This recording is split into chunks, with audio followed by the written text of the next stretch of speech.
अस्सलाम वालेकुम फ्रेंड, मैं हूं आपका होस्ट एहसन हाशिम और आप देख रहे हैं उर्दू वर्ल्ड टेक। दोस्तों, आज मैं आपसे बात करने वाला हूं कि YouTube का नया इंटरफेस आया है जो कि आप बहुत ही आसानी से लगा सकते हैं, उसे चेक कर सकते हैं, टेस्ट कर सकते हैं, बहुत ही क्लीन है। तो दोस्तों, इस वीडियो को एंड तक देखिएगा, मैं आपसे इसी बारे में बात करने वाला हूं। उससे पहले आप मेरा चैनल सब्सक्राइब कर लीजिए क्योंकि मैं रोज़ाना आप लोगों के लिए टेक्नोलॉजी से रिलेटेड अपडेट्स लाता रहता हूँ। तो चलें स्टार्ट करते हैं। तो दोस्तों, आप देख रहे हैं कि YouTube का बहुत ही ज़बरदस्त नया इंटरफेस है। आप देख सकते हैं कितना ज़बरदस्त है। यहाँ से आप मिनिमाइज़ भी कर सकते हैं। ये देखें आप, कितना ज़बरदस्त इंटरफेस आया है। ये न्यू अपडेट है। तो आप यहाँ से देखें, ये सब चैनल का पहले देता था लेफ़्ट हैंड पे, अब तो अब ये इसने काफ़ी सारी चीज़ें राइट हैंड पे कर दी।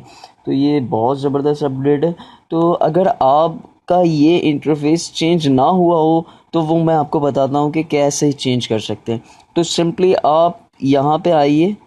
यहाँ पे आने के बाद आप यहाँ पे सिर्फ youtube.com/ के बाद न्यू लिख दीजिए। न्यू लिखने के बाद इंटर करें। इंटर करने के बाद ये देखें, यहाँ पे दे रहा है go to YouTube. Go to YouTube पे क्लिक करें। यूट्यूब पे क्लिक करने के बाद आपका जो इंटरफेस है वो इस उसमें आ जाएगा और ऐसा ही लुक आपके चैनल का भी दिखेगा। तो दोस्तों, ये छोटी सी अपडेट थी आज की। तो अगर आपको ये वीडियो पसंद आई है तो प्लीज़ इसे लाइक कीजिए और अगर आपका कोई सवाल है तो आप कमेंट कर सकते हैं। This is Ehsan signing off. अल्लाह हाफिज़।